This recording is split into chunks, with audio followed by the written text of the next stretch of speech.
found down the dark end of a...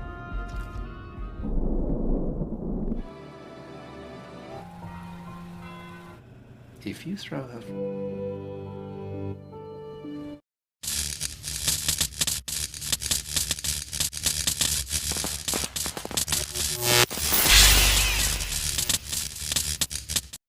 Jack the Ripper adalah julukan terkenal yang diberikan kepada pembunuh berantai tak dikenal yang beraksi di kawasan miskin di sekitar distrik Whitechapel, London pada tahun 1888.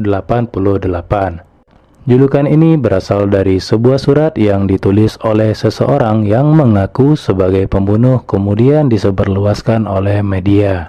Kisah ini pun menjadi legenda karena diiringi dengan penelitian sejarah asli, desas-desus, dan cerita rakyat.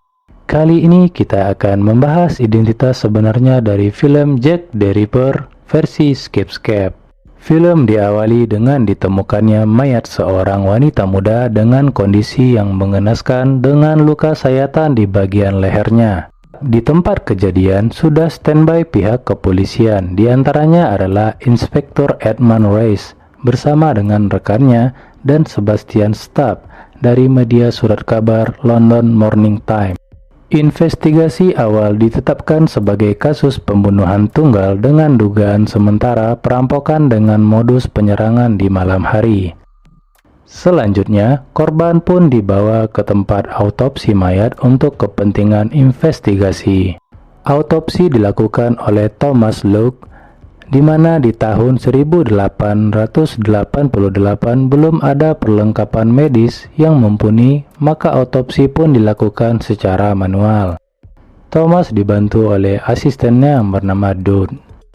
Di sana ditemukan luka lainnya di bagian perut yang menyebabkan dugaan berkembang ke kasus pembunuhan.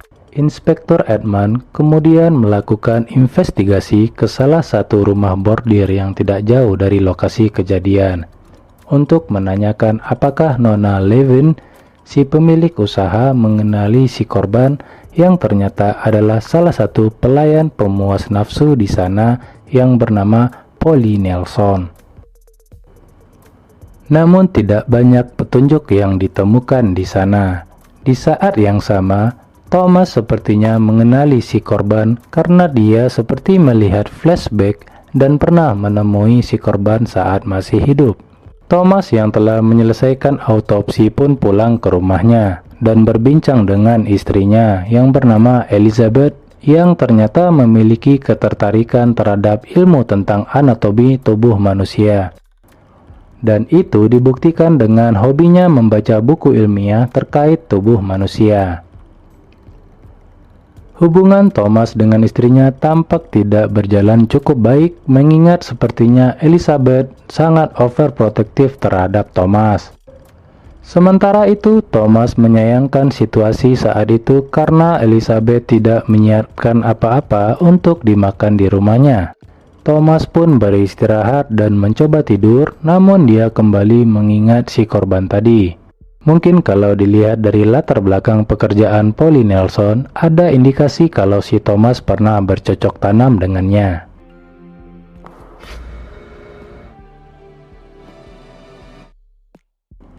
Keesokan harinya, staf dari media surat kabar menemui Inspektur Edmund untuk memberitahukan info menarik yang dia dapatkan, di mana dia mendapati sepucuk surat yang berisi pengakuan dari si pelaku pembunuhan beserta detail pembunuhan yang dilakukannya.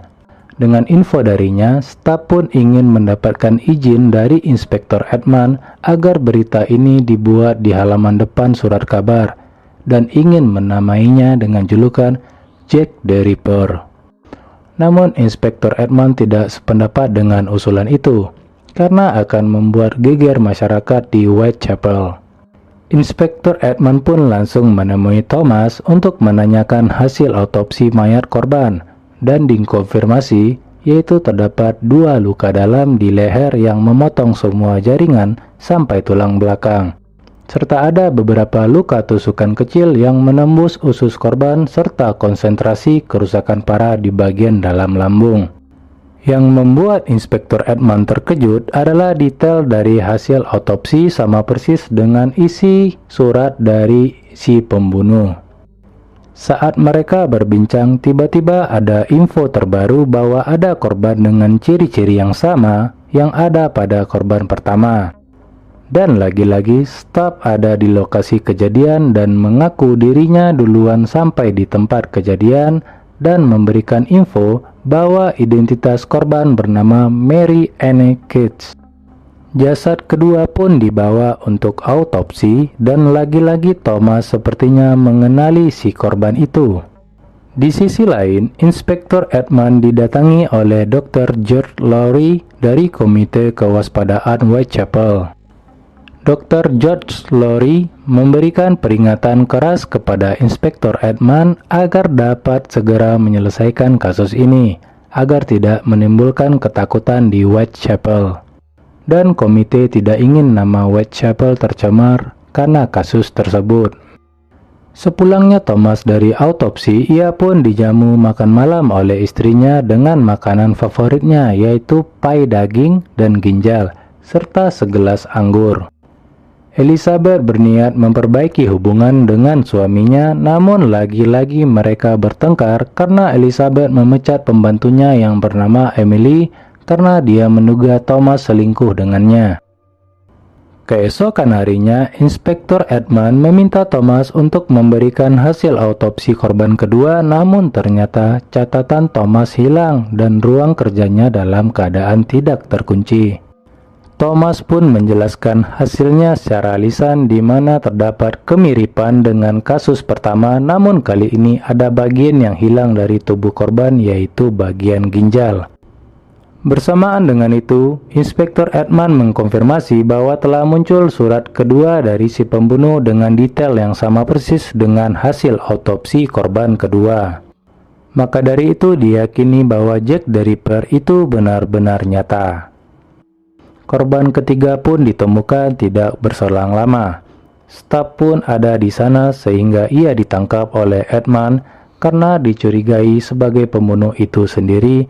Karena sudah tidak wajar, dia selalu ada di TKP sebelum petugas kepolisian datang. Setelah interogasi, staf pun mengakui bahwa surat-surat itu dialah yang menulisnya. Dan detail pada jasad korban didapatkannya dari asisten Thomas. Dengan menyalin catatan autopsi dan memberikannya kepada staf demi mendapatkan sejumlah uang untuk membeli seblak. Menurut Thomas, ginjal itu diangkat oleh seorang ahli yang menguasai anatomi tubuh manusia. Motifnya mungkin untuk sesuatu yang lebih gelap, di mana lokasi, kekejaman, dan luka-luka itu menunjukkan pelaku menikmati kesenangan yang tak normal dalam tindak kekerasan. Thomas pun pergi ke rumah bordir untuk menenangkan diri dan mantap-mantap di sana dengan wanita penghibur yang bernama Katie. Di sana Thomas hanya terdiam dan tidak bergairah walaupun Katie berusaha menggoyang dengan lebih kencang. Wik, wik, wik, wik, wik, wik. Wanita itu lalu mengambil semua uang yang ada di kantong baju Thomas, lalu tiba-tiba datang seorang yang tak dikenal yang langsung membunuh Katie dari belakang. Keesokan harinya, Thomas pun terbangun pada pukul 10 pagi dan tidak menyadari Katie telah tewas. Jasad Katie pun ditemukan tidak lama setelah Thomas pergi meninggalkan tempat itu. Thomas yang diajak oleh Inspektur Edmund ke TKP langsung berkeringat dingin dan pucat ketika jasad itu adalah wanita yang enak-enak semalam bersamanya. Dalam keadaan tertekan, Thomas pun mengakui bahwa dia pernah ke TKP dan menceritakan semuanya kepada inspektur. Thomas mengira dirinya lah yang membunuh semua korban karena selesai enak-enak dengan korban sebelumnya, Thomas juga tidak sadarkan diri karena pengaruh alkohol.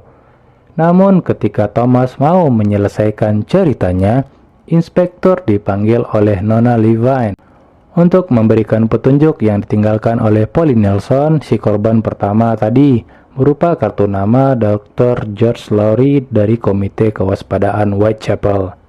Inspektur Edmund pun langsung menghubungi Dr. George Lowry untuk dimintai keterangan tentang hubungannya dengan korban.